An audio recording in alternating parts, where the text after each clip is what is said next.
हिंदू धर्म में होली एक प्रमुख त्योहार होता है। हिंदू कैलेंडर के अनुसार फाल्गुन महीने की पूर्णिमा तिथि को होली का पर्व मनाया जाता है, मगर इस साल होली पर चंद्र ग्रहण का साया रहेगा। पंचांग के अनुसार 3 मार्च को होलिका दहन होगी और इस दिन पूर्ण चंद्र ग्रहण भी लगेगा।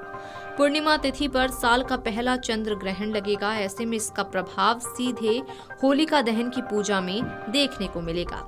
इस बार चंद्र ग्रहण के दौरान चंद्रमा सिंह राशि में होकर केतु के साथ संयोग करके ग्रहण योग बनेगा। भारतीय समय के अनुसार चंद्र ग्रहण दोपहर 3:20 पर शुरू होगा और शाम 6:47 तक रहेगा। इस चंद्र ग्रहण को भारत में देखा जा सकेगा, जिसके कारण इसका सूतक काल मान्य होगा। सूतक काल के दौरान किसी भी तरह का शुभ काम करना वर्जित माना जाता है। सूतक ग्रहण के 9 घंटे पहले शुरू हो जाता है। इस तरह से होलिका दहन पर चंद्र ग्रहण लगने को ग्रस्तोदय ग्रहण कहा जाएगा। ऐसे में ग्रहण के खत्म होने के बाद ही होलिका दहन किया जा सकेगा। ग्रहण काल साधना और आध्यात्मिक गतिविधियों के लिए अच्छा माना जाता है। ग्रहण के समय दान देना शुभ माना जाता है। मन को शांत रखें और सकारात्मक सोच पर ध्यान दें। साथ ही आपको बता दें कि 3 मार्च को ग्रहण और सूतक काल के कारण रंग खेलना शुभ नहीं माना जा रहा है। ग्रहण काल में तापसिक कामों से बचा जाता है।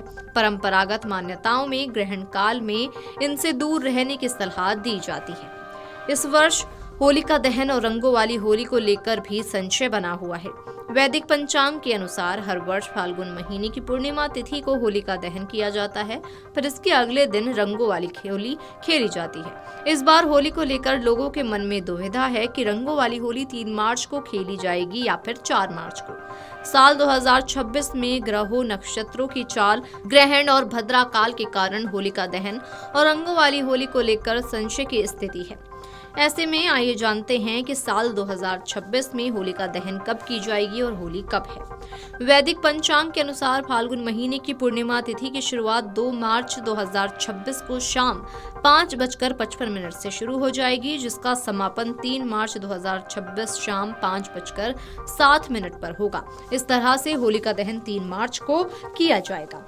हिंदू धर्म में होलिका दहन में भद्रा का विचार किया जाता है। इस वर्ष होलिका दहन पर भद्रा का साया रहेगा। पंचांग के अनुसार भद्रा काल 3 मार्च को सुबह 1:25 से लेकर 4:30 तक रहेगा। भद्रा काल में होलिका पूजा और होलिका दहन वर्जित होती है। शास्त्रों में किसी भी तरह का शुभ कार्य भद्रा में करना वर्जित माना गया है।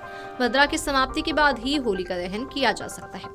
खबरों की माने तो ये चंद्र ग्रहण देश के कुछ हिस्सों में नजर आएगा, विशेष रूप से बंगाल के उत्तर पूर्वी हिस्सों और पूर्वोत्तर राज्यों जैसे मिजोरम, नागालैंड, मणिपुर, असम और अरुणाचल प्रदेश में इसे देखा जा सकता है। इन क्षेत्रों में रहने वाले लोगों को अतिरिक्त सतर्कता बरतने की सलाह दी जा रही है। इसके अलावा पश्चिम बंगाल में भी ग्रहण दिखाई देगा। दिल्ली, उत्तर प्रदेश, महाराष्ट्र, राजस्थान में भी आंशिक तौर पर चंद्र ग्रहण दिखाई दे सकता है।